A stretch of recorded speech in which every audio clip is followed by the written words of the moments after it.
So, Pero bakit niya sinabi sa media, Mr. Chair? Kung... ikaw, hamonin mo na lang, wag na dito.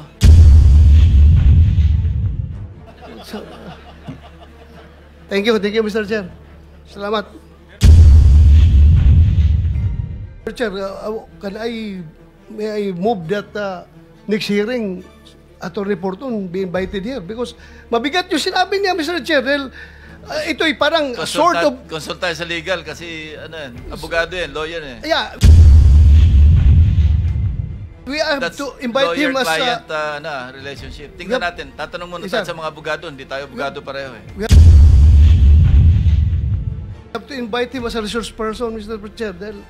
It's like a sort of Damocles hanging over our heads. Pag sinabi niyang gano'n, dapat paklaruhin ninyo. It can be anybody. Pwede ako, pwede siya, pwede si Senator Risa, pwede si Senator Bam. Dapat maklaro ito. Kaya sana maimbitahan si Attorney Porton. I got the feedback. That's confidential yun. That's attorney-client privilege communication. Senator Win? Yes. Yes, go ahead. Interject. Quick question lang po. Follow up on that question kay Engineer Bryce. Engineer Bryce, meron kay resident auditor. Sino po ito? Sa pagkakakilala ko po si Ma'am Cindy po. Nakakausap niyo po ba? I mean, pasok pa siya sa grupo ninyo sa transaksyon para nabibigyan niyo ba siya? Ilang porsyento binibigyan sa kanya para pirma lang siya ng pirma? Specific na wala po, pero alam ko kinakausap siya ni Boss Henry tsaka po ni accountant namin. Ng accountant ninyo? Regarding po dyan. So alam ng COA, resident COA auditor niyo yung mga ghost project na yan? Mga substandard project, alam yan? Sa pagkakaalam ko po. Will you confirm, Engineer Alcantara? Your Honor, tingin ko po wala pong alam si auditor doon sa mga ghost project po because they're relying on the documents po. Hindi po sa actual field po talaga. In fairness po kay auditor. Relying po sa mga documents na sinasabit nila Bryce Hernandez at saka JP Mendoza. Is that correct? Actually po, ang proseso po, Your Honor, accounting section po ang nagsasabit po sa... Accounting section po ninyo? Yes po, Your Honor. Nandito po ba ang accounting section po ng DPWH sa District 1? Siya palang nagsasabit sa COA? Sir, bagong bypass po. Lahat ng mga tao may sakit, may cancer, sa bypass po. May trangkaso. Sige po, that's all, Senwin. Thank you. Akala ko second round muna yun, Senator Tulfo. Ang punto ho namin, Ma'am Sunico, is ibalik ang tiwala sa COA. Because in many of our organizations, COA talaga ang safeguard doon. Sa local government, COA rin. Even pinaka-barangay, COA rin. Pero ito, hindi ako naniniwala na makakalampas to sa COA kung hindi ho kasali siya sa modus. No? Pwede yung na-absuelto ho siya ni Engineer Alcantara. But then again, ang gusto ho namin, mabalik ang tiwala sa COA. Chair, isang interjection lang. With the permission. Yes, with the permission. Talaga pong ang tiwala, napaka-importante. Madam COA, yun pong 140,414,518 pesos 37 centavos. Ito po ay notice of disallowance sa SBMA. Noon pong June 20, 2017, after several petitions raised by SBMA, nag-issue na po ng desisyon ng Korte Suprema, final and executory. Final and executory. Ang nagbayad lamang po ay halos 3 million. Ang hindi po nyo siningil, 137 million plus. Wala po kayong paliwanag bakit hindi nyo kinolekta. Final and executory coming from the Supreme Court. Paano magtitiwala ang bayan sa inyo? Sir, ang mga ngolekta na po doon ay yung implementing agency po. Sa case po ng na-mention nyo is the SBMA. Ngayon po sir, dahil final and executory na, mag-i-issue po yung, kung umabot po yan sa Supreme Court, mag-i-issue po ng COA Order of Execution. And based po doon sa COA Order of Execution, maniningil po yung implementing agency. Mr. Chair, nagkaroon na po ng Order of Execution. Huwag po kayong magsisinungaling, madam. Wala po kayong ginagawa talaga. Kaya yung pagtitiwala, sinabi na nga ni Senator Sherwin, importante. Lahat na po nandun eh. Mag-execute na lang kayo, sisingilin nyo na lang 137 million, pero hanggang ngayon hindi pa nyo ginagawa. Ang tanong, paano magtitiwala ang bayan sa inyo? Sir, hindi po talaga si COA ang maniningil, sir. Yun pong implementing agency po at iyan po ay i-remit nila sa Bureau of Treasury. Ano pong participation ninyo? Hindi nyo i-guide. Saan nyo po galing ang notice of disallowance?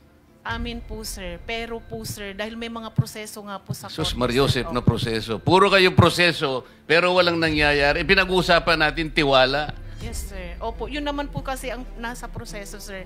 Hindi po si COA talaga ang maniningil, sir. Wala kang gagawin para sabihin mo sa SBMA, meron kang prerogative, meron kang power na sabihin mo, mangolekta ka. Nag-issue na kami ng order of execution. Huwag mo sasabihin ang proseso. Yes, sir. Kaya ma'am, ang problema pa ho, post-audit. No? Ibig sabihin, bayad na. Diba ho? So kung hindi nyo madidetect ho yan, bayad lang sila ng bayad, bayad lang ng bayad, bayad lang ho ng bayad. So ganun ho nangyayari ngayon, bayad lang ho ng bayad. Kahit na ghost projects, bayad ho ng bayad.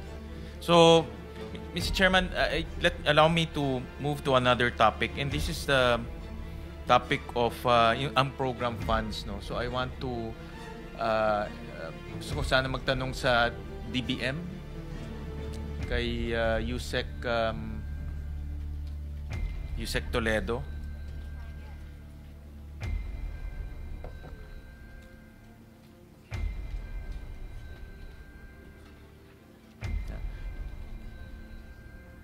Yusek, ano ang guidelines that governs yung pag-apply at paggamit ng unprogrammed funds? Ano pong specific guidelines po yun? Thank you, Mr. Chair. Mr. Chair, we have special provisions of the unprogrammed operations that we follow. Basically, following that, Mr. Chair. But the special provision, prioritization lang yun eh. Yung Yes. specific guideline for agencies to follow para maka-request sila at ma-release yung unprogrammed funds. Okay, Mr. Chair.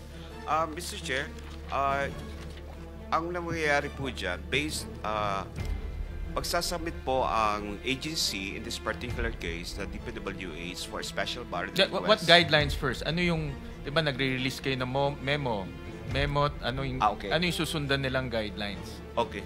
We have issuance po ng what we call the fund release circular, which is what you fund release, which is basically NBC, National Budget Circular. For this year, we issue NBC 595. 595. Sherwin, we'll Yes. give you an extra 1 minute kasi expired na yung 7 Ah, minutes. sige po. Extra 1 Okay. minute. So, 595. And dito po sa guidelines na ito, sino sa, DPWH, sige, yun ang ating focus. Sino sa DPWH ang dapat ho mag-request? The head of the agency, Mr. Chair, which is Secretary Bonoan, and even in the past, we have also some records to show that we have a request coming from the agency, Mr. Chair. So, all requests should be signed by Secretary Bonoan. Yes, Mr. Chair. Okay. And ano ang mga for infrastructure projects, ano ang mga supporting documents ang kailangan? Ano ang requirement and supporting documents?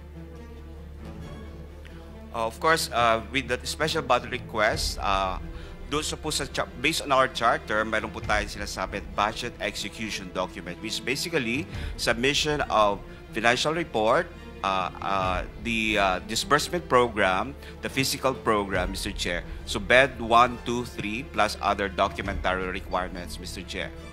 And kailangan rin, kasama rin dito yung shovel readiness.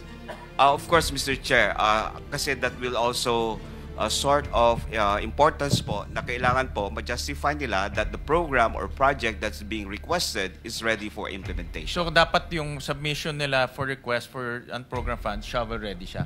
Yes, Mr. Chair, based on the plan, yes. Okay, and then through the evaluation, i-evaluate niyo yun, and who is the approving officer to release the fund? The program operation is being approved and signed. The release document is being signed by the Secretary. So, all projects ng unprogram dapat shovel-ready. And when nakita ko doon sa inyong memorandum circular, ang definition ng shovel-ready, may feasibility study, may plano, may detailed engineering. Tama po ba? Lahat na yun, all those coordination with the local government. Yes, Mr. Chair. Okay.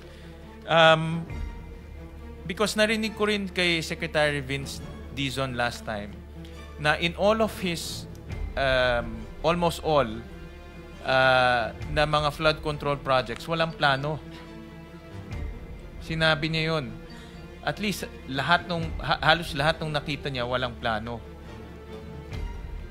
Nakita niyo ba itong mga sinasubmit sa inyo ng DPWH? Nakita niyo mismo may plano, may feasibility study, and kompleto lahat yun? Mr. Chair, what is being submitted to us is yung as mentioned to you, yung budget execution documents. But as far as the plan, that is, we leave it to the Department of Public Works and Highways, being the one who are responsible in determining the readiness of the projects, Mr. Chair. Yeah, but do you ascertain? Kasi meron kayo ditong meron kayong mga grupo na chinecheck mabuti yung submission sa inyo kung shovel readiness na eh. Diba, Sir Tuwin, kindly wrap up. Yes, Naka 2 minutes ka pang extra. Sorry, Mr. Chairman. Well, Mr. Chairman, ganito na lang. Just submit to us yung mga documents na sinabit sa inyo ng DPWH. Kasama din dito yung mga supporting documents and the documents that led to the release of SARO. Yes, we'll provide that, Mr. Chair. From 2022 to 2023. This is on the case ng unprogrammed funds. Yes, Mr. Chair. Mr. Chairman, ito last na ho to, no, before I terminate. Because I was also, since si Mr. Saldico ay madalas hong mabanggit dito and highlight ho siya nitong natin. I'll just show some of our findings sa research ho namin. Pakilabas nga yun. Slide 3. So, lumalabas ho, Mr. Chairman, slide 3, na from 2022 to 2025, 34 billion na ho ang na-release to SunWest Corporation. And ito hong data, sinabit ho sa amin to ng DPWH kung ano po yung mga projects na na-release na sa SunWest Corporation. At tinignan ho namin at which process of the budget nakapasok ho yung mga projects. Makikita ho natin in 2023, 1 billion nasa unprogrammed appropriation. In 2024, 3.2 billion nasa unprogrammed appropriation. But makikita rin ho natin from NEP to GAB to GAA saan pumapasok yung mga projects na na-award po sa SunWest Corporation. Ang punto ho dito, 4 billion na award po sa SunWest Corporation galing sa unprogrammed appropriation. Yun po yung punto. Kaya important, which is not easy, no? Which is not easy because mayroon guidelines ang DBM na dapat shovel ready. No? So tinignan rin ho namin yung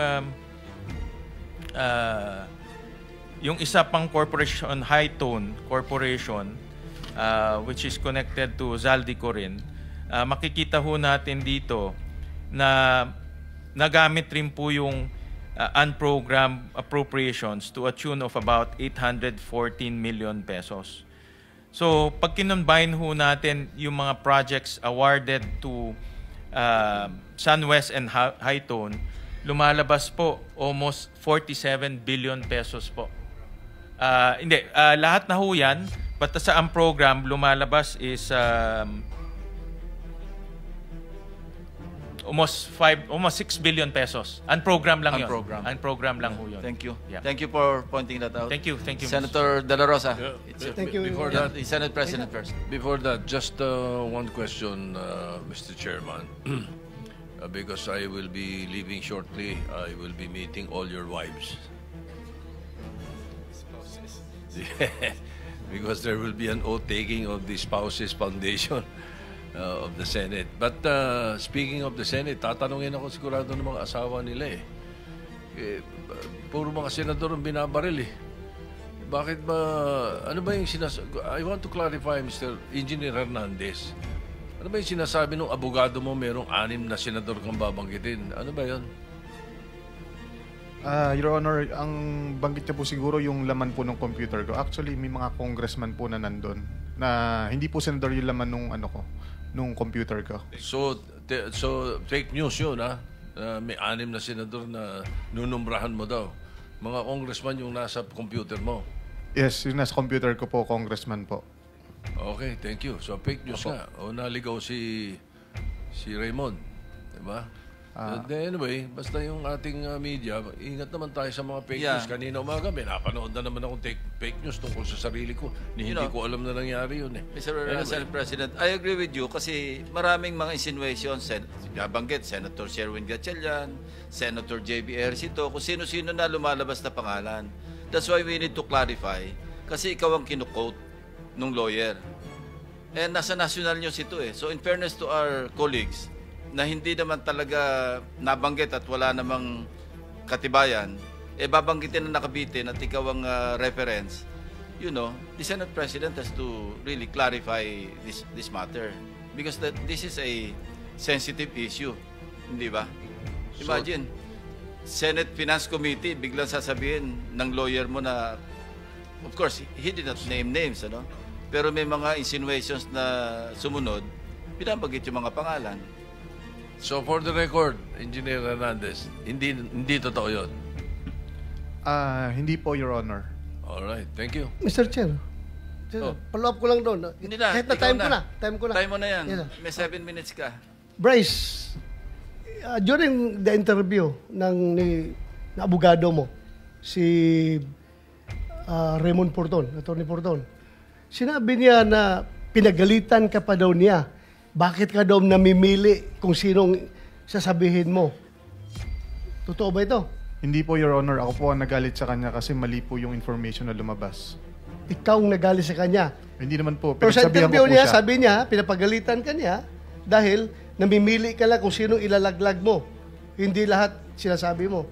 Hindi po, Your Honor. Ako po nagsabi kay Attorney Fortune na huwag naman maglabas sa information na wala pa naman tayong ebidensya. So sa ngayon, pinalitan mo na si Attorney Porton o siya pa rin? Siya pa rin po, Your Honor. Oh, siya pa rin. Tapos hindi kayo magkakaintindihan. Ano ba ito? Patuloy pa rin ang inyong relationship kahit na nagkababanggaan kayo? Sinabi ko naman po na pag inulit niya pa po, hindi ko na po siya ko-consider, Your Honor. Mr. Chair, may I move that next hearing, Attorney Porton be invited here? Because mabigat yung sinabi niya, Mr. Chair. Ito'y parang sort of... Consult tayo sa legal kasi abogado lawyer Yeah, we have to invite him as lawyer-client relationship. Tingnan natin, tatanong muna tayo sa mga abogado, hindi tayo abogado pareho We have to invite him as a resource person, Mr. Chair. It's like a sword of Damocles hanging over our heads. Pag sinabi niyang gano'n, dapat paklaruhin ninyo. It can be anybody. Pwede ako, pwede siya, pwede si Senator Risa, pwede si Senator Bam. Dapat maklaro ito. Kaya sana maimbitahan si Attorney Porton. I got the feedback. That's confidential yun. That's attorney-client privilege communication. So, pero bakit niya sinabi sa media, Mr. Chair? Ikaw, hamonin mo na lang. Huwag na dito. Thank you, Mr. Chair. Salamat. Pero Mr. Chairman, yung kliyente na mismo, dinideny yung sinasabi ng kanyang abogado. So... Sige, Mr. Chair. Sa Soler, Mr. Chair, yung binahanap natin na tao na gumagawa ng fake na ID. Andito ba? Torigusa? Halika.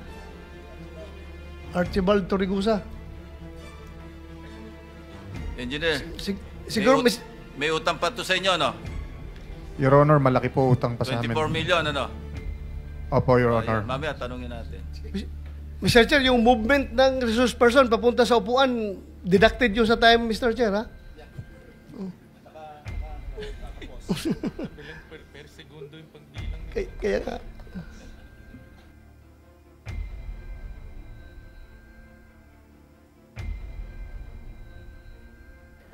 Mr. Torregosa, nakapag-oath ka na? Kanina? Opo. Ikaw ang tinuturo na gumawa ng fake na ID dito sa kay Engineer Alcantara at Engineer Bryce Hernandez. Is it true? Bago ko po sagutin, magandang araw po sa inyo, Mr. Chair. Diretso na kasi maubos yung time ko. Sagot ka kaagad. Ano po, hindi po akong gumawa or nagpagawa po ng mga Sino? IDs po nila. Ako po ang sinamahan ko lamang po sila sa membership counter upang magpagawa ng mga cards nila ng membership. Actually, Your Honor, kung mabibigyan lamang po ako ng pagkakataon, pwede po sana na kung ma-retrieve po yung CCTV, nandun po yung occasion na nakapila po silang lahat, pumipirma po at dala po yung mga So let's go to the main point of the issue. Bakit ibang pangalan nila nakalagay sa ID? Hindi ko po alam yon, Your Honor. Kung sila ang tanungin ko, hindi rin daw na alam. Kayo daw nagbigay. Alam mo, mabigat ito ha? Because kung totoong kayo ang nag-facilitate sa pag-manufacture ng fake ID para ito mga taga-DPWH kahit na illegal sila na maglaro dyan sa casino, nagiging instrumento kayo. You are not only an accessory, you are an accomplice to the crime na inubos nila yung pera ng gobyerno sa paglaro dyan sa Soler dahil kayo ang nag-facilitate. At yung pag-facilitate ninyo ay talagang krimen yan. Falsification. Gumawa kayo ng ID na ibang pangalan para hindi sila matunton. Your Honor... Sino ang gumagawa ng ID doon sa Soler? Hindi ko po talaga alam, Your Honor. Hindi nga. Sabi mo nga, nakapila sila doon. Sino ang nag-ooperate doon? Sa membership counter po. Sinong mga tao doon? Yung mga empleyado po ng Soler. So, dinay mo ha, na hindi ikaw ang nag-facilitate na pag-issue ng Hindi po talaga, fake? Your Honor. Ako po, kung ang sinasabi ko nga po, kaya ko pong panindigan ng aking salaysay. Kasi ano po meron pong, kung may re-retrieve lamang po yung video, lahat po sila doon, nakapila po sila doon. So, sino ang nandoon, nagbibigay ng gumagawa ng ID? Magbigay ka ng pangalan. Ano po yun iba-ibang, ano po yun empleyado po, papalit. Sige, magbigay ka ng pangalan para patawag natin dito. Alam nyo, naubos ang pera ng Pilipinas dahil sa inyo Pina-allow nyo sila doon maglalaro ng fake na ID. Kaya hinigop nyo yung pera ng DPWH. Your Honor, kung mamarapatin nyo po, Oh. Nung makilala ko po sila, naglalaro na Sa, po. balik lang tayo sa tanong ko. Opo. You can give me names kung sino ang gumawa ng ID nila? Wala po akong knowledge, sir, pagkapangalan po Pero yung mga... Sino nga ang tao doon? Ikaw nga nag-escort doon, papunta doon. Sino gumagawa ng ID nila? Hindi ko na po maalala, sir. Your Honor, since 2022 pa po yung pangyayari po na yun. Sure ka, ha? Opo. You can be cited in contempt pag nagsinungaling ka dito. Hindi po ako nagsisinungaling. Ikaw lang ang hindi milyonaryo na makukulong ngayon dito. Lahat yan, milyonaryo bilyonaryo yung na-contempt namin. Ikaw wala kang pera, pero sasama ka doon sa baba. Ako nga po, Your Honor, yun po ang kinakasama ko ng lubog, siyempre. Huwag ka lang umiyak. Hindi po, ang inaano ko lang po, yung pati yung mga anak ko, saka yung nanay ko na nananahimik po. Kami po, lumalaban lang po ng pareha sa buhay. Alam ko, empleyado ka lang dyan Pero yung nga lang, tulungan mo kami na makuha ang katotohanan. Kaya ka pinatawag dito. Kasi kung alam namin na ikaw na diretso, hindi ka na namin tanungin. Papusasan ka na namin diretso. Kaya tinatanong ka namin para malaman namin kung sino itong malaking sindikato na ito Para paggawa ng programa hanggang pag-implement, hanggang sa paglustay ng pera na nakamkam nila. Kasama kayo sa sindikato dahil kayo ang nagbigay ng ID na... fake. Hindi po talaga ako. Okay, wala kami ibigay na pangalan. Wala po kasi po akong kinalaman. Ma-retrieve mo yung CCTV doon na kung 2022 hindi malabo na. Sabihin naman ng CCTV na good for 1 month lang maximum yung retention ng memory ng CCTV namin. 2022 malabo na. Kaya I am relying your human memory, not the CCTV memory. Your Honor, pwede pa pong pagbasihan yung membership card nila. Kasi real time po yung pictures po nila doon eh. Yung kung ano po yung picture nila doon, yun po yung araw na nagsipirma po sila nung ginagawa nila yung card. At doon din po nila prinisinta yung mga IDs. Okay, sige. Hanapin namin yan. You're not yet off the hook, ha? Papatawag ka pa rin namin. Okay lang po, Your Honor. Maraming salamat po sa pagbibigay nyo na po ng salamat. Chance sa akin po. Dr. Ronald, yes, sir. Paano kayo nagkakilala ni na Bryce? Yun po yung meron pong insidente po sa Soler na pagbaba ko po ng hapon is meron po kaming players. Naglalaro po sila sa ibang tables, maingay po sila, masaya po sila. Ngayon, ang pagkakasabi po sa amin, sila po ay mga sabungero at mga kontratista. Ngayon po, si Mr. Loren Cruz, may nakakilala po sa kanyang tiga sa kanila, which is pinakilala lang po ako kasi mu-order po sila ng pagkain, na-decline po sila. Kaya po pumasok yung point na yung pagpapa-member po nila. Pinaliwanag ko po sa kanila na yung kung ano po yung pribilehiyo pagka magiging member ka po ng isang casino po. Meron ka pong makukuha na libre pong pagkain, na libre na inumin, na libre na hotel rooms. Basta po naglalaro ka. Sayang naman po kasi kung naglalaro po sila, ma-accumulate po nila yun, makakakuha po sila ng libreng... Kailan yan? Nung October way back 2022 po, kung matatandaan ko po. Mr. Chair. Opo. Pasensya na po kayo, Mr. Chair. Continue. Opo. Ito po ang aking salaysay na... Sige. Gaano kahaba naman yung salaysay mo? Ay, ano lang po ito, 3 page lang po. Sige, okay. Po. Kasi, Ronald, hindi naman naka-charge sa'yo. Hindi naka-charge sa akin, sir, ha? Sige. Tuloy. Ako si Archibald de los Reyes Torregrosa, may hustong gulang Filipino na ninirahan sa 2203 P. Florentino Street, Sampaloc, Manila. Matapos mabatid ang aking mga karapatan sa ilalim ng umiiral na batas at nanunumpa ng maayon sa batas at malayang kusang loob na nagsasalaysay. Ako po ay nagsasalaysay ng buong kusang loob upang klaruhin ang aking pangalan at maglahad ng pawang katotohanan lamang base sa aking personal na kaalaman. Sabit mo na lang yan, yung may sustansya na lang pag-usapan natin. Paano kayo nagkakilala, paano umabot sa nag-apply ng membership card. Yung po yung, ito po yung ano. Sige, diretso mo na lang doon kasi alas 12 na. Apo, yung po yung kinikwento ko po sa inyo po, Mr. Chair, kanina po, na kung bakit ko po sila nakilala. Yung po yung kasi pag araw-araw po ako sa casino, alam po namin yung mga bagong mukha din po doon at mga bagong... Tapos na tayo doon. Paano sila nakapag-apply ng membership card? Magkaiba yung membership Apo, card. bumalik po sila po. Sandali. Apo. Magkaiba yung membership card saka yung fake ID, hindi Apo, ba? opo. Okay, paliwanag mo yun. Yung membership card po, kasi para po makakuha ka ng membership card is kailangan po ng valid government issued ID. Kailangan po yun para pagkuha niyo po ng card. Which is, pinaliwanag ko po sa kanila. Tapos, nag-decide po sila siguro after 3 to 5 days na bumalik po sila ng casino. Which is, pagdating po nila, in-inform po ako ni Mr. Loren na nandyan na po sila. Kung pwede daw tulungan ko po sila ng pagpaprocess po nung mga cards po nila.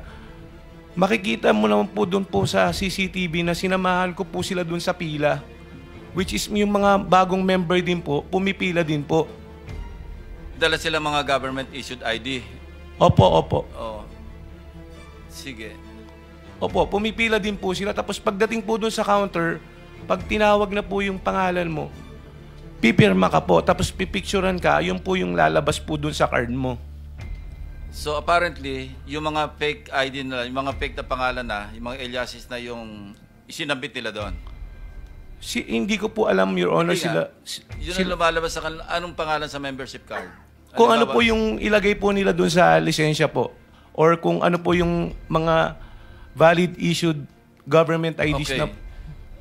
So ibig sabihin, wala kang kinalaman doon sa kanilang mga fake ID, yung government issued ID like driver's licenses. Wala kang kinalaman doon kasi pagbalik nila, dala na nila yon. Opo.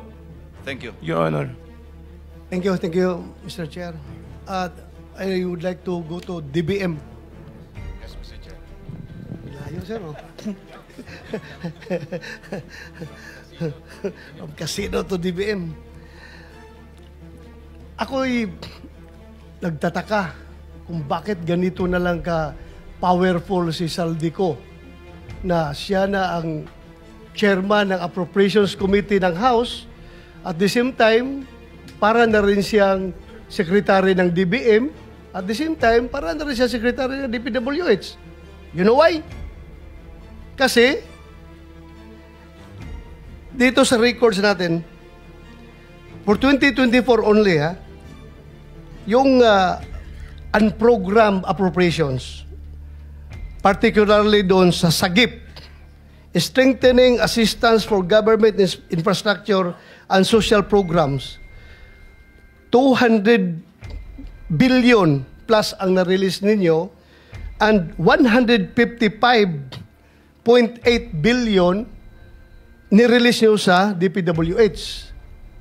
Ang program ito Ngayon, sabi ni D. Alcantara, pupunta sa kanya si Saldico, nagsasabi na meron kaming ilalagak sa inyo na pera, na pondo, gumawa ka ng listahan.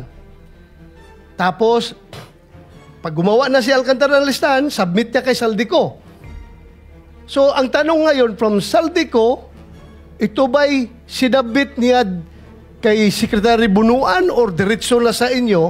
Bakit nakapag-release kayo ng SARO sa mga ghost projects sa Bulacan na galing sa program appropriations? Mr. Chair, Sige. we only act on requests coming from the agency, not from the Congress. So in this case, this comes from the Department of Public Works and Highways, Mr. Chair. Okay, Engineer Alcantara, sa pagkakaalam mo, pag-submit mo ng listings ng project kay Saldico, binibigay pa niya kay Secretary Bunuan para si Bunuan mag-request sa DBM? Sir, hindi ko na po alam yung after nung nagbigay po ko kung Saldi. Hindi ka nagtanong? Hindi na po ako nagtanong. Basta sa kanya ko lang po pinapasa by Viber po. Okay, so assuming na ito ay sinasubmit ni Saldico to Secretary Bunuan being the head of, tama ba sabihin ko, head of procuring entity si Secretary Bunuan in this case?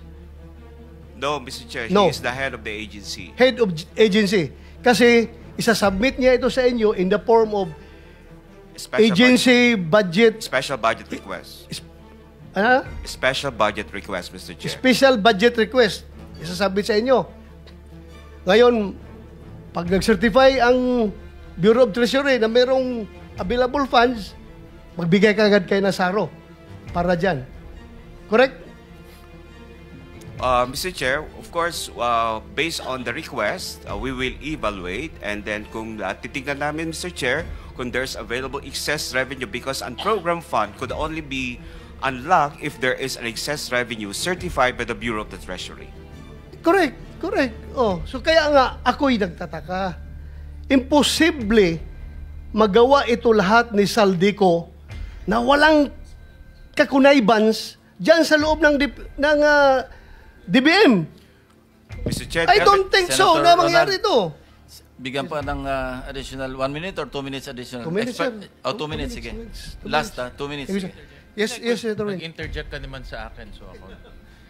Kay Engineer Alcantara, pag nagsasubmit kayo ng project, meron bang feasibility, flood control feasibility study, detailed engineering, coordination to the local government, isang mahabang listahan, meron bang ganun?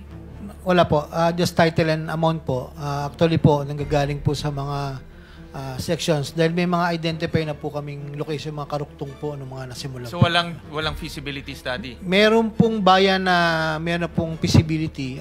Pero yung sinabit nyo yung mga sinasabit nyo sa unprogram, yung mga typical lang. Title and amount lang, Your So Honor. walang feasibility study, walang detailed engineering, kasi Yes, Your buo-buo Honor. siya Title and amount lang. Yun nga sinasabi namin, Yusek Toledo, these are not shovel-ready projects. Bakit nalabas yung pondo kung hindi siyang shovel-ready projects? Yan ang nanggaling na kay Engineer Alcantara. Mr. Chair, we have a certification also coming from the agency that is ready for implementation based on the forms and even the submission and even our documents will show you. At the same time, Mr. Chair, given that yung under the administrative code, sila po dapat ang may mandato to identify, plan, secure funding for programs, design, construct, or undertake pre-qualification bidding and award of contracts of public works projects. So, mean to say, sila po talaga ang napakadali lang mag-identify, ang tanong dito, napakadali lang. Bakit ang bilis ninyo makapag-release ng SARO galing sa program funds? Yun lang ang tanong namin. Anong influence meron si Saldico sa DBM? Bakit kapag siya ang naglagak ng pera, particularly sa first district ng engineering district ng Bulacan, bilis kagad na isyuhan nyo ng SARO? Mr. Chair, we don't know what is the Congressman Saldico as far as the influence niya sa project, because that is already Hindi ako by nagtatanong. agency po. Hindi ako nagtatanong ng influence sa project sa inyo, Wala sa po. DBM. Wala Bakit po. approve ka agad? Mr. Chair, we only follow what is being Or prescribed by the guidelines. ganito. Baka hindi ay ikaw nilalapitan. Baka yung boss mo. We don't know that. Ha? I don't know with the chair. Ganito lang. Bakit nagwa-wonder ang Pilipino? Bakit ang bilis ninyo makapag-issue ng SARO doon sa mga unprogrammed projects na nagiging ghost projects? Itong tanong talaga eh. Ito ang tanong. Bakit ang bilis ninyo makapag-issue? Sabi nga ni Sinwin, that should be, ang standard nyo is shovel ready. Meaning, pag-issue na ng SARO, pag-implement, tabol kagad, pala kagad, ganon. Oh, ito'y ghost projects. O, paano kayo nakakaroon ng shovel ready na ghost ang napuntahan? We don't know Ano about, ito? Mr. Chair, we don't know about the ghost. Kasi ghost project could only be determined once it's not being approved as one. The pondo, hindi namin malalaman, Mr. Chair, kung ghost siya o hindi. Kaya nga, Pero yung as to preparation or submission po ng budget, ang nanggagaling lahat po dyan, because we have also charter to follow na kung hindi namin i-release based on the request at nag-comply lahat po sa requirements, then kami naman po ang mananagot. So, based on our charter, we follow what is in our charter and of course, release the document based on that charter, Mr. Chair. So, meron po kami sinusundan talaga, Mr. That is published in our website. Alam mo, kung gusto, maraming dahilan. Kung gusto, maraming paraan. Pag ayaw, maraming dahilan. Alam mo, pareho tayo na sa gobyerno, gusto sana namin mag-cooperate kayo fully. Bakit ganito? Let us, please help us to answer the question why. Hindi lang question ko yan. Question ng taong bayan. Kung bakit kapag mga project na gusto ni Saldico, ang bilis ninyong maka-issue ng SARO. Yun lang akin, ha? Ay, hindi kita pinopolt, Mr. Yusek, ha? Hindi ikaw ang may kasalanan. Hindi kita pinopolt dito. Oh, you have now 5 seconds. 5 seconds, sir. Nagtataka lang ako, bakit ang DBM ang bilis maka-release ng SARO para sa mga request ni Saldico? Yun lang. Yeah, Mr. Chair. Sige, respond na lang and then time's up. Lahat po tayo, sir, Mr. Chair, we are ruled by law. So we follow what is in the law, what are the rules and regulations. Yun lang po ang masasabi ko. We have the charter and we have to obey that charter and we have to follow that. Because kung di namin sundan yun, kami naman po ang malalagot. Kaya as I've said, tapos na po yung time nyo. Sir, Tapos ka na kunti lang. kanina. Sige. Hindi kita pinopolt dito. Huwag mo sabihin na, baka sabihin mo na naman si Senator Bato, gustong baliin ko yung batas para, sumunod din sa batas. Yeah. Ha? Thank you, Mr. Chair. Sumunod din sa batas, pero ang tanong ko lang, sana may sagot. But anyway, hindi mo kayang sagutin, wala tayong magawa. Thank you, Mr. Thank Chair. you, Senator De La Rosa. Senator, before I recognize, i-clarify lang kay Archibald, empleyado ka ba ng Soler? Hindi po, Your Honor. Paano ka napupunta doon? Paano ka nakapag-influence ng ganon? Ako po ay matagal na pong naghahanap buhay po sa Anong job description mo? casino po. Sa casino po. Specifically, anong job description mo? Nagbabuy and sell lang po kami, sir. Your Honor. Anyway, sige, never mind. Sige, Senator Pangilinan is recognized. Thank you, Mr. Chairman. Ang una kong tanong ay sa COA. Nasaan ang COA?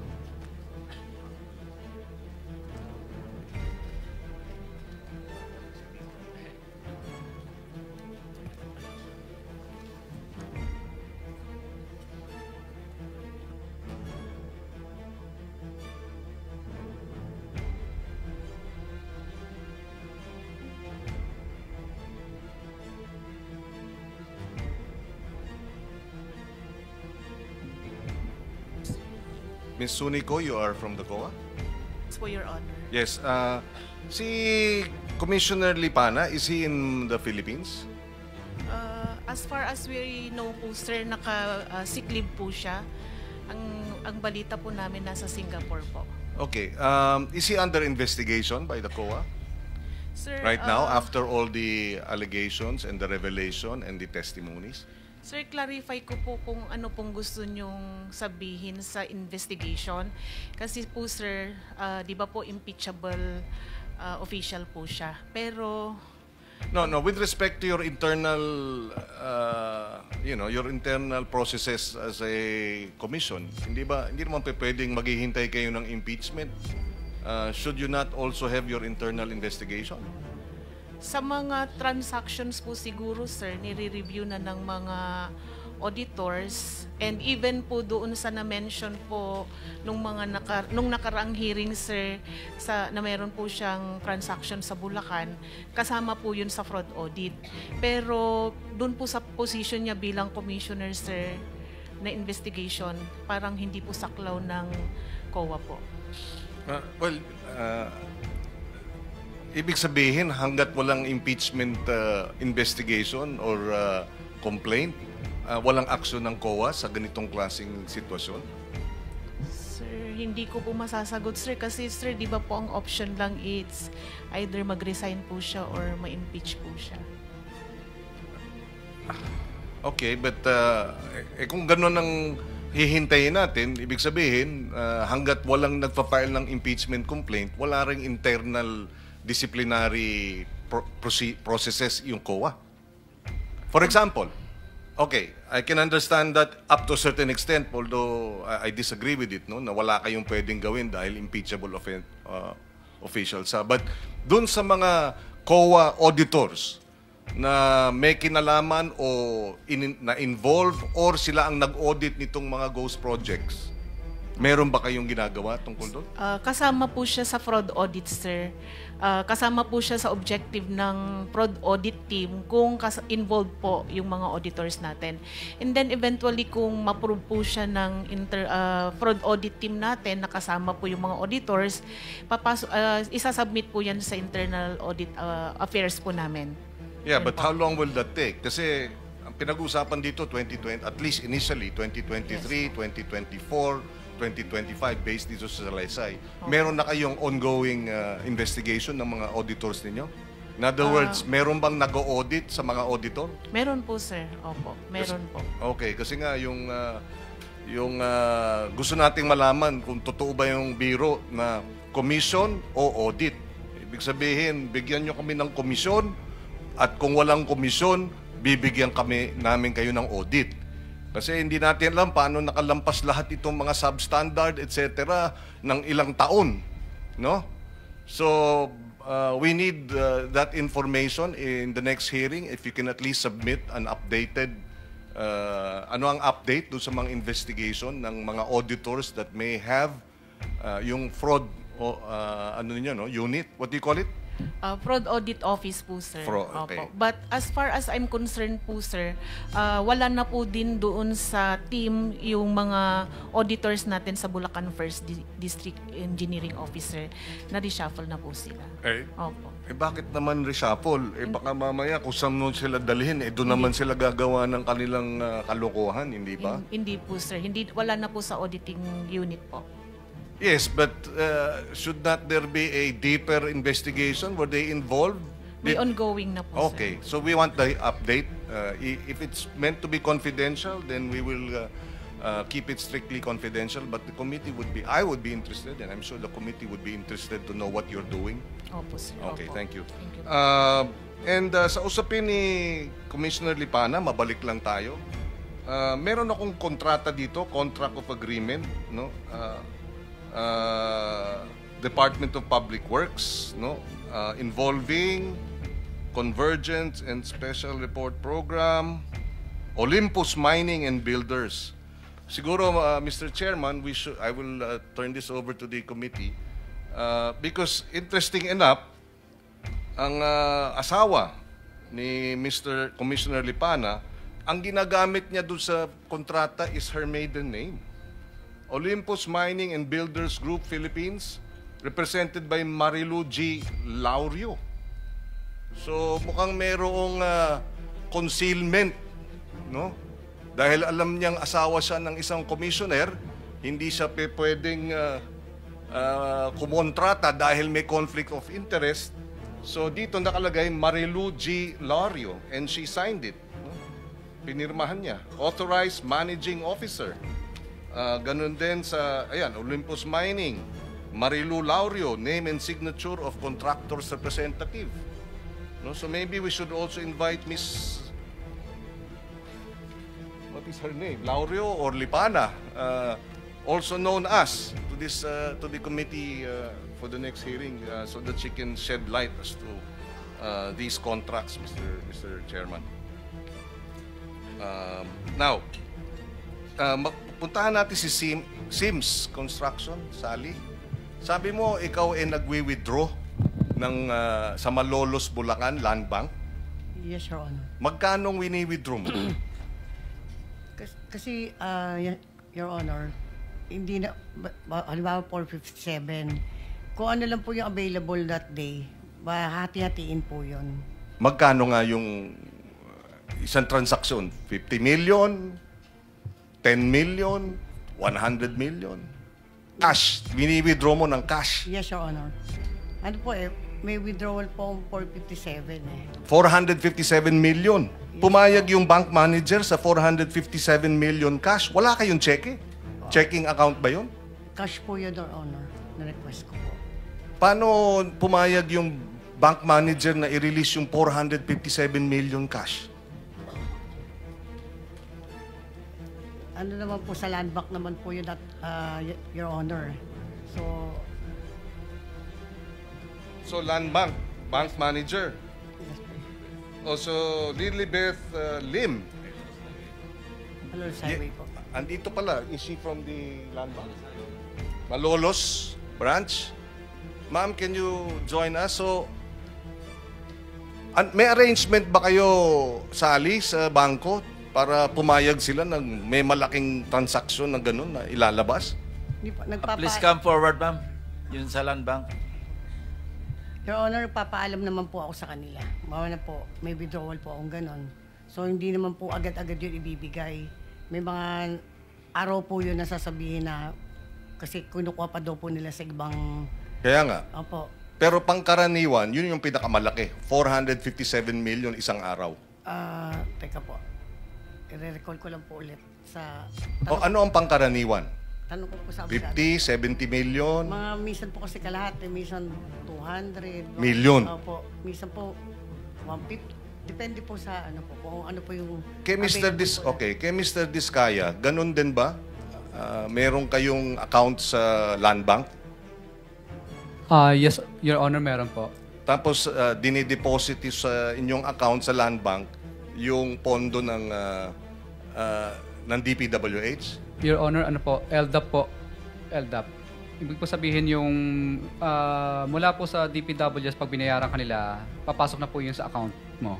Sa land bank? Opo, nasayo na po yun kung gusto mong i-withdraw or Yes, panatilihin yes. na po muna doon. So, kayo may checking account kayo o nagwi-withdraw din kayo ng cash? Pag kailangan pong bumili ng mga materyales na cash para po mas makamura, doon lang po kami nagwi-withdraw ng cash. Pero umaabot sa 100 billion din yung inyong account sa land bank? Tama ba yan? Depende po sa collection po na makukuha po Well, namin. yes or no? Umaabot ba ng billion ang accounts ninyo sa land bank dahil sa mga project ninyo? Hindi naman po kasi kadalasan po pinabibili din po ng materyales at saka pampasweldo. Pumapasok pa rin sa account ninyo? Yes po, Your Honor. So nagkakaroon ng reflection sa account ninyo yung pumapasok na billion-billion? Yes po, Okay, Your Honor. okay. That's all I need to know. Ma'am, practice ba yan ng bangko na magre-release ng 457 million cash? Hindi ba red flag na yan na dapat nire-report? Ang gusto natin malaman dito complicit ba ang banking system natin sa ganitong klaseng corruption? Mr. Chair, apologies po that I can't.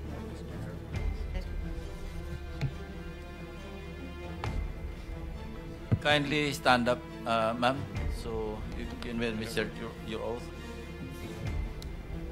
Do you swear or affirm to tell the truth, the whole truth, and nothing but the truth in this proceeding? Yes po. Thank you. You may take your seat. Please proceed.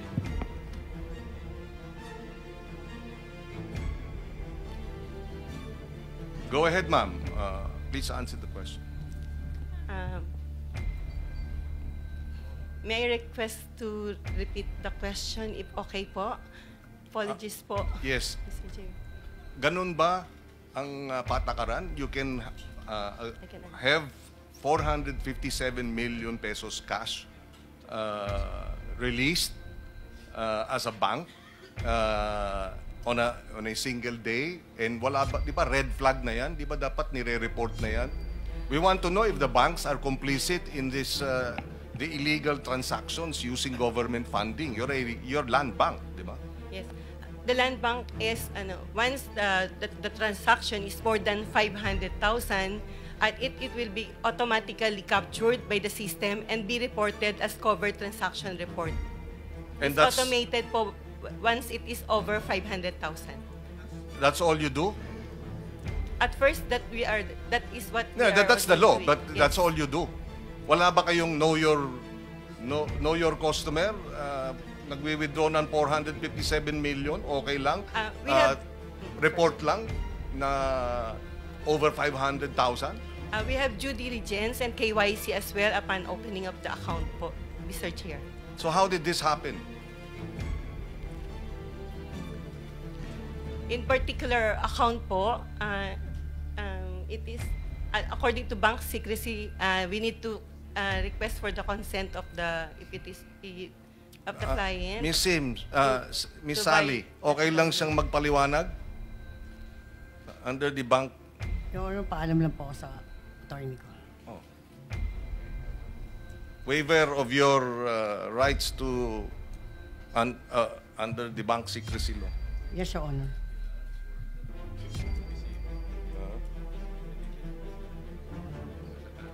Well, anyway, so you're amenable. Go ahead, ma'am. Yes, we have a copy of the of the waiver that we can let her sign first now, Okay. so that I can answer. Yes, so can you have that done? Well, while we're waiting for that, what we want to find out is paano nangyayari na 100 milyon, kalahating bilyong piso, parang pikit mata ang ating banking system. Senator Pangilinan, for the information of the body, meron tayong kopya ng lahat ng ledgers ni Sims, ano? Ito, yung binabanggit yung 457 million, 2 araw po ito eh. Natig po 457 million, March 24, 2025. Yung isang withdrawal, total in one day, July 3, 2025. Ito yung sinasabi ni Ms. Santos, parehong delivered do sa office ni Engineer Bryce Erickson Hernandez. marami po rito. Ibibigyan ko kayo ng kopya. Yes, thank At, you. i-reproduce natin. Marami po. Merong withdrawal na 180 million. May withdrawal na 141 million. Withdrawal na 299 million. Withdrawal na 65 million. Puro isang araw ito. Tsaka puro cash. Puro cash ito. Cash. Bakit hindi cheque? O manager's check? Bakit walang patakaran ang bangko na, teka muna, kasi pag may cheque, meron ding paper trail. Kaya cash. Kaya 500 million cash sa loob ng 2 araw. Hindi napapansin ng ating government bank pa ho ito. At most likely, alam ninyong government funds yung binayad doon sa kliyente ninyo. Senator Kiko, bigyan ka namin ng additional 2 minutes. Yes, please. Thank you. Thank you. Go ahead, Ms. Lim.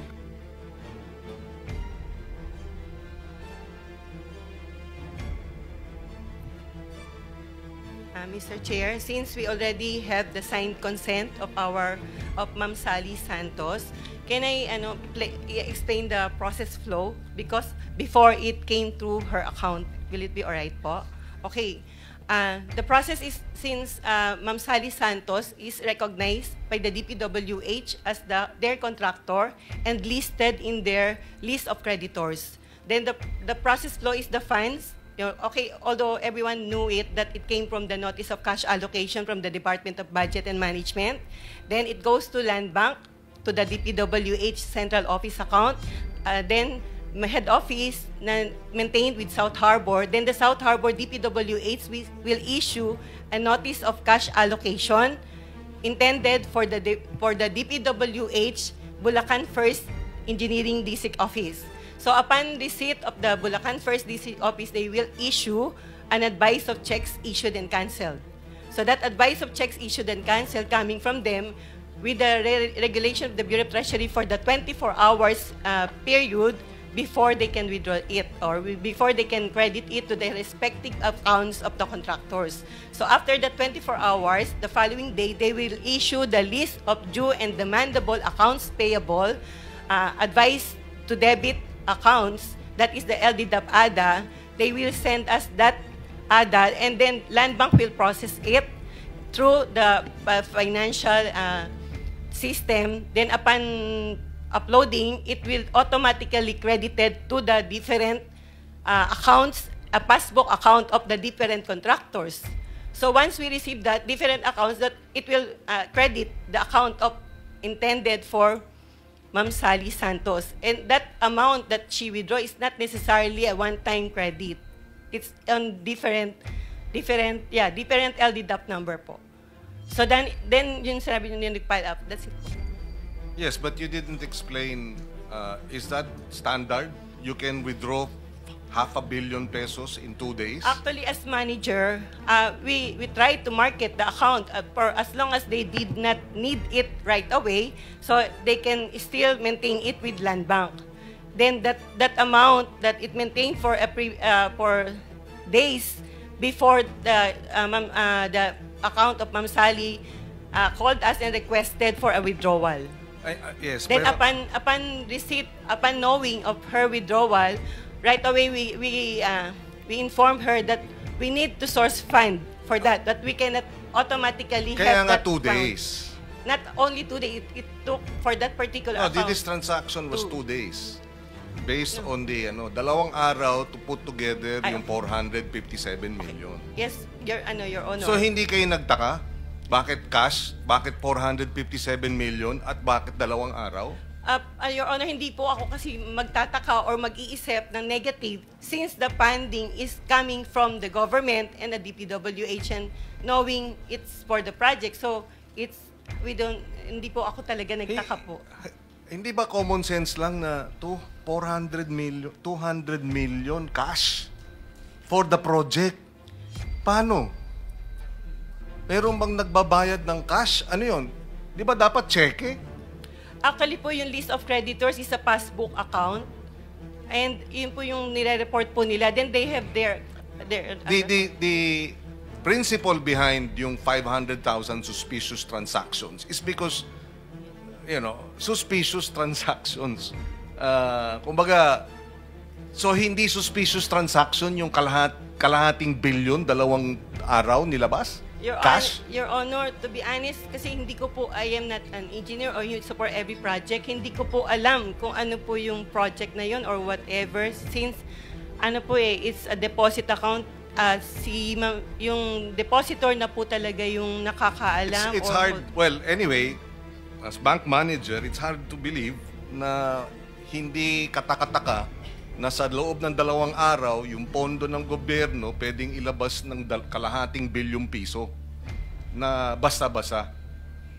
Cash. Senator Kiko, tanungin ko lang kay Ms. Sally, sino nag-i-inform sa inyo na nakapasok na yung pera? Yung bangko o sina Bryce? Si Engineer Bryce po. Sasabihan ka na nandyan na, Yes. na-credit na sa account mo Yes yung po. 457 million. Yes po. Yes po. So, sino nagbibigay sa instruction na withdraw mo? Si Engineer Bryce po. Siya rin? Yes po, Your Honor. Siya rin na magbibigay instruction na dalin mo? Yes, Your Honor. Thank you. Ma'am, did you file a suspicious transaction report before the AMLAC? Yes po, for that particular account. Can we request for a copy? Anyway, there is already a waiver. Mr. Chair, may I be recognized? Yes. Kindly introduce yourself. Rafael Yap po of Land Bank Philippines. Yeah. May we request that he be sworn? Do you swear or affirm to tell the truth, the whole truth, and nothing but the truth in this proceeding? I do. Please proceed. Mr. Chair, we'd just like to raise that under the AMLA, suspicious or covered transaction reports are considered confidential. So we cannot answer or divulge any such information concerning that. With the indulgence of Senator, are you saying pag ganito kalaki, hindi nyo kailangang i-report sa AMLAC?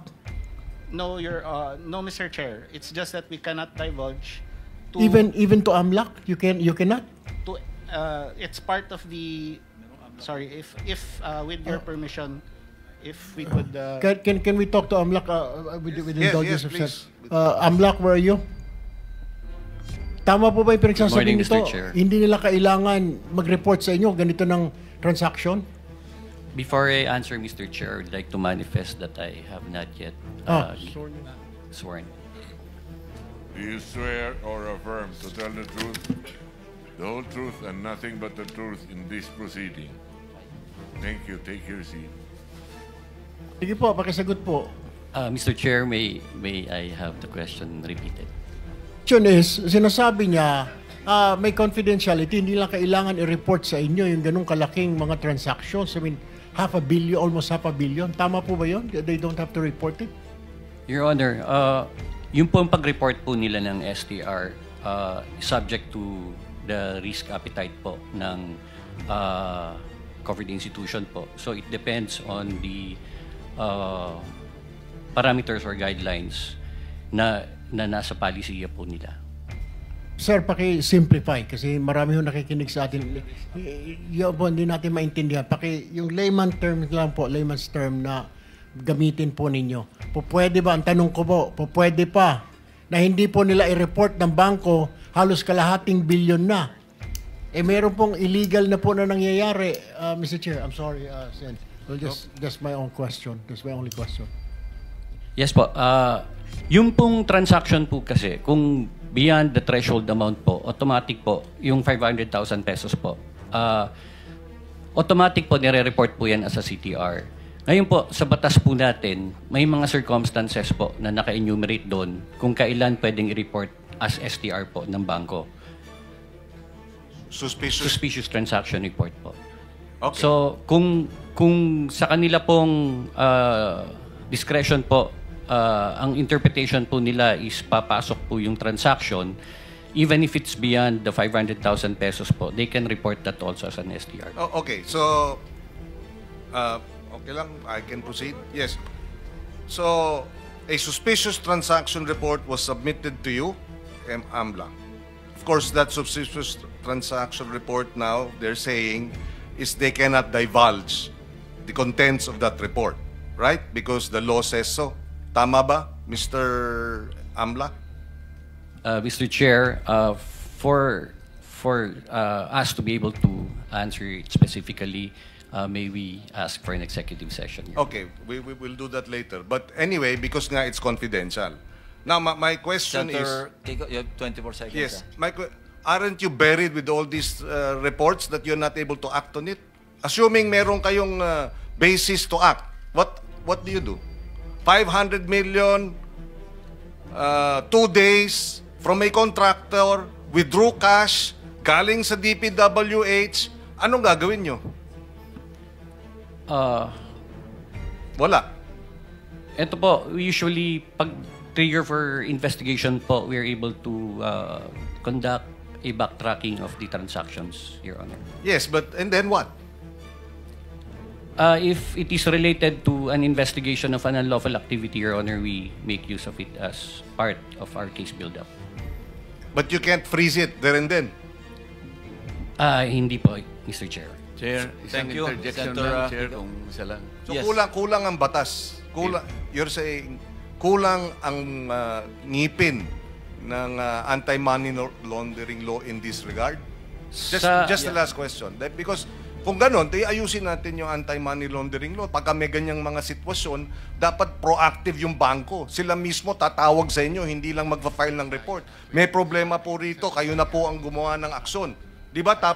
If you're given that opportunity, would you avail of it, given that the law provides for that? Of course you would, right? Ma'am, DB... You may answer. Thank you very much, Senator Kiko. Your Honor, at Landmark, we have the authority of the department who's handling that particular transaction po. Kulang Thank you. ang batas. Thank you, Senator Pangilinan. Senator Erwin, but there's an interjection from Senator Marcoleta. Salamat, Mr. Chair. Nalito lang po kasi ako dahil nga tama naman po yung tinatanong ni Senator Kiko.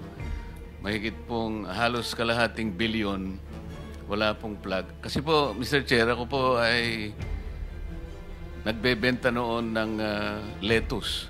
So, sabi kasi nung bibili sa akin, pinakamadali mag-deposit, mag-ano ka na lang ng account sa bank para deposit ko na. Sabi ko, kukunti naman yan. Para madali po, sabi niya. Sinubukan ko pong mag-deposit sa Metrobank na malapit sa amin. Siyempre po, yung parang marginal deposit, mga 10,000 pesos lang naman. Nireject po ako ng bangko sapagkat congressman po ako. Noon po ito. Meron po kayong acronym na 3-letter word, parang potential. PEP, Politically Exposed Persons. Ayan, ganun. Bakit po 10,000 lang pong ino-open kong account? Dahil congressman ako, kinakailangan po akong imbestigahan. Ito po, halos kalating bilyon, hindi ko po maintindihan. Nasabi ko lang po, Mr. Chair. Salamat po. Thank you, Senator Erwin, and then we'll go on break. No? We'll come back at 2 p.m. So, Two questions lang po, Mr. Chair. Kasi para po doon sa AMLAC, isa pong policy gap. Would you agree with me, sir, na isa pong policy gap ito na hindi pala uniform ang policy ng banks on how to treat transactions? Hindi pare-pareho? So, pag suspicious, hindi po? Parang normal yun dahil sa kuan sila? Yung circumstances, Your Honor, it is enumerated po, naka-enumerate po sa batas yan. So, ang interpretation po would be with the AML unit po ng covered person. So, kailangan pong baguhin po yan, yung policy po na yan. Kasi something's wrong. Will you agree? Kasi nagagamit po eh. Never mind po, sagutin niyo lang po yan mamaya-maya po. Dito po na tayo kay Sir Orly Regala Gutesa. Sir Orly, itong katabi mo, mga driver ito eh. Si Balatbat, si Santiago, nagdi-deliver. Itong si Balatbat, nakapag-deliver na raw kay Saldi ko. Nakita mo ba ito? Magkakilala ba kayo niyan? No, Your Honor. Hindi pa kayo nakakilala niyan? Yes, Your Honor. Mr. Balatbat, hindi mo na mamumukaan si Sir Orly, security po ni Saldi ko? Hindi po, Your Honor. Hindi mo rin kilala? Hindi po. Alright. Sir, I have, Mr. Chair, with your indulgence, I just have two quick questions. Anong trabaho ninyo, sir? Security? Bago po kayo nag-security, anong trabaho ninyo sa Philippine Marine? Sa infantry, artillery, ano sa po kayo? Dati po sa intelligence po ako sa Marine Corps. Intelligence. Tapos diretso na po kay Saldico o meron pa kayong VIP muna na daanan? Dati po galing ako sa Coca-Cola. Naging consultant po ako sa Coca-Cola. Tapos po, kay Saldico na? Opo. Nag-resign po ako sa Coca-Cola. Di napunta po ako sa kay Saldico. Kay Saldico na po. Yun po yung unang politiko ninyo? Yes, Your Honor. Alright. Sir, tanong ko lamang po, okay. Diba, mabigat po yung inyong nag-deliver po kayo kay Speaker Martin Romualdez. Could you name kung sino po mag-deliver? Siyempre po, kailangan nyo i-confirm na na-deliver na po, boss, yung pera.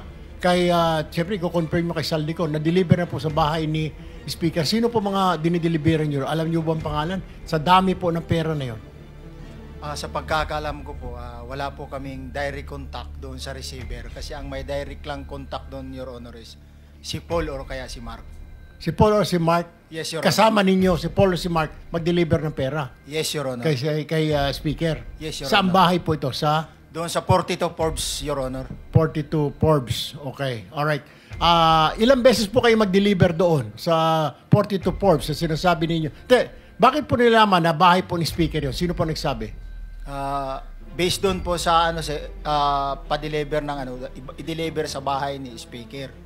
Sino nakakaalam? Si Paul at saka si Mark? Yes, Your Honor. So, dinadala po kayo doon sa bahay ni Speaker? Yes, Your Honor. Ilang beses po kayo nag-deliver ng pera po doon? Simula po nung pag-start ko doon is ang actual ko pong deliver is 3 beses, Your Honor. 3 beses? Yes, Your Honor. Sa isang delivery, ilang maleta po ang dinideliver niyo doon sa 42 Forbes? Yung sa 42 Forbes, sir, Your Honor, yung sa nakuha naming 46 doon sa Bali noon, inakyat mo na yun sa bahay nila sa Horizon. Din nung ibinaba yung 46, naging 35 na lang yung box na naibaba. Dinala saan? Doon sa 42 Forbes na, Your Honor. Kay, sa bahay mo ni Speaker? Yes, Your Honor. Ilang beses kayo nag-deliver doon? Misan lang? Ilan? Ako, during that time, 3 beses sa akin, pero based doon sa group chat namin is, kasi namumonitor ko po yung group chat ng movement ng duty ng basura. Is 3 times a week, most likely, lalo na pag December. Pare-pareho ba yun? Kung ilang maleta na deliver mo, ganun din yung ibang grupo na halaga o na amount ng maleta, equivalent na maleta? No, Your Honor, hindi ko na sila mamonitor kung ilan yung maleta na idinideliver. Pero 3 times a week ang delivery doon sa 42 Forbes? Most likely, Your Honor. Sinasabi mo ng bahay ni Speaker? Yes, Your Honor. Gaano katagal po ito? Ilang buwan po ito na 3 times a week, 3 times a week? Ilang buwan po ito? Nung time ko po, from December po yun, December eh. Hanggang nandoon po ako noon. Ganun yung... Kailan po yun? Kailan ba kayo malis? August 5 lang po. January, February, March, April, May, June, July, August. 8 buwan. Hindi po ako sure sa kung yung mga other month is... Pero 3 times a week, ha? Yes, Your Honor. 3 times a week, okay. Mr. Chair, my last question now with Engineer Bryce. Engineer Bryce, may pinag-ngangalandakan si Attorney Porto na maraming senador ang sasabit dito. Pero ngayon, hindi mo pinapatutuan. Does this mean na fake news po yung sinabi? Mukhang fake news ang binigay ni Attorney Porto ng iyong attorney sa media. Kasi sabi niya po, 6 daw eh. Marami pang mga senador. Misunderstanding po yun, Your Honor, kasi dun nga po sa computer ko, congressman po yun nandun. Congressman, hindi senador. Opo, so, Your Honor. sinasabi mo ngayon, hindi naman yung 6 na puro mga senador yon. Hindi po totoo, Your So, Honor. fake news po yon. Kaya mag-usap po kayong attorney, mamaya po ako mag-usap kayo. Sabi Yes, mo, ayusin yes po kasi hindi po maganda tignan at hindi rin maganda pakinggan na 6. Ang mga tao ngayon nagtatanong, sino ba yung 6 na yan? Sino ba yung mga kulang pa na yan? And I think that is unfair. Can you please inform your lawyer? Ano po? Nalinawin niya po kung congressman, di congressman po. Ano po? Kung meron siyang alam. Doon pa sa computer mo, mabilisan na lamang po. Nabanggit po ba ang Speaker Romualdez doon at saka Saldico? Kong Zaldi ba meron? Kong Saldi sa computer mo. Wala pong nabanggit doon na Speaker Romualdez. Wala po, Your Honor. Mr. Chair, that's all for now. I'll reserve some of my questions later. Thank you, Senate Mr. President Chairman. Mr. Chairman, just one question to Mr. Gutesa. Kasi parang nalito lang na kami na konti doon sa kwento mo. Can you give the details nung sinasabi mong delivery between Eric Yap and Saldico. Sino nag-deliver sa kung kanino sa kwento mo? Nung part of December, sir, ng 2024, doon ko po na aktuhan si Congressman Yap na siya mismo ang nag-deliver doon sa Valle Verde 6 ng 46 na maleta na naglalaman ng yung level kasi ng maleta may nakalagay na post 8, may nakasulat na 48 siya eh. Pagkatapos nung binuhat na namin yung maleta na yon, inilagay doon sa bahay, binubuksan ni Paul yun, saka binibilang. Kaya na-notice ko na... Okay. Sabi mo galing kay Eric Yap? Yes, Your Honor. From one congressman to another. Saan nyo kinuha kay Eric Yap yung 46 na maleta? Dineliver lang niya po, sagkita lang po kami doon sa sa Valle Verde 6. Dinala niya lang yung mga maleta na yun doon sa Valle Verde 6 during the time.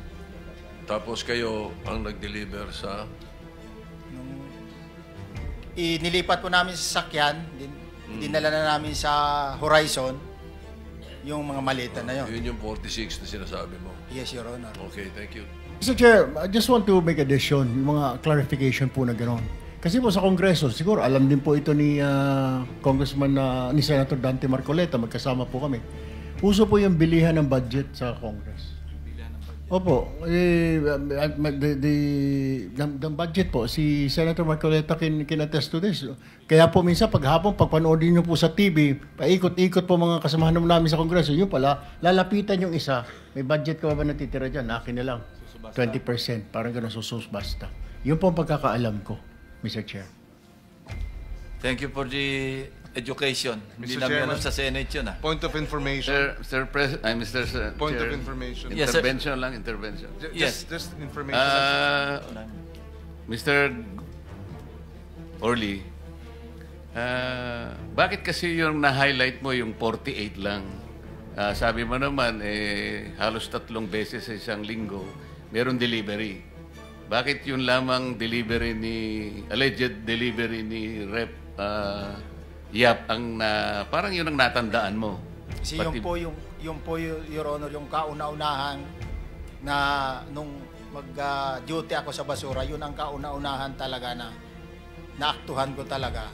Ibig sabihin, unang duty ko, yun talaga yung bumungad sa akin, Your Honor. Pero marami kayo, may backup, kung may advance party ka mo. Ilan ba kayong, sabi mo galing ka sa Marines, ilan ba kayo talaga yung nagsisilbi kay Rep Saldico? Total ko parang nasa 90 plus eh. So, kung 90 plus, meron ka bang natatandaan ng mga kasama mo? Mabilis lang, para makita natin na talagang nagsasabi ka na totoo. Sino-sino yung kakilala mo sa Marines? Sa Marines, mayroon. Sila Jubit Bunagan. Sige. Mark Bunagan. Alan Colisio. Maliban sa Marines, meron di bang ibang serbisyo? Halimbawa, police meron? Mayroong pulis, 6 na galing sa PSPG. Kung sakasakali, meron nakakarinig sa mga kasama mo at sasabihin nila, mali naman ang sinasabi mo, tumarap sila rito. Kaya mo ba silang harapin? Yes, sir. Salamat po, Mr. Chair. Senator Pangilinan. Yes, yung Eric Yap ba na congressman, yun yung dating chairman ng Appropriations Committee. Tama ba? Wala po akong knowledge regarding sa kanya. Basta Yes, Eric but Yap lang well, po yun. for the record, Eric Yap used to be chairperson of the Appropriations Committee in the House. Point of information. Thank you. Last na lang before we go on break. Anong specific duty assignment mo sa Philippine Marines? Anong unit? Sabi mo, intelligence. Ay, sir, sa MC2 ako dati, sir. Marine Corps Intelligence. Bakit? Authorized ba yung mga Philippine Marines na mag-serve as security escort ng civilians? No, Ang sir. alam ko- Sorry, sir. No, sir. During that time, sir, retire na po ako. Hinar ka bilang retired na Marine personnel. Ay, sir. Okay, thank you. So, Mr. Chair, in connection Sige. doon sa tanong mo, Okay. Sinabi mo, 90 kayo na security ni Saldico? Most likely, ganun yung bilang, sir. 90? Ay, sir. 9-0. Ay, sir. Isang kumpanya na yan ng Marines kung tutusin. Yes, sir. Pero 90 is the number. Napakarami. More or less, sir. More or less. Hindi ako exact sa number, but more or less. Talo si Senate President nito. Ilan lang bang gwardiya mo, Sir Senate President? Wala, 0. Ikaw nga ang mismo nagdadrive, no? Wala, basta kasama ko lang si 6 Hour, okay na ako. Sige, thank you, Mr. Chair. Thank you. So,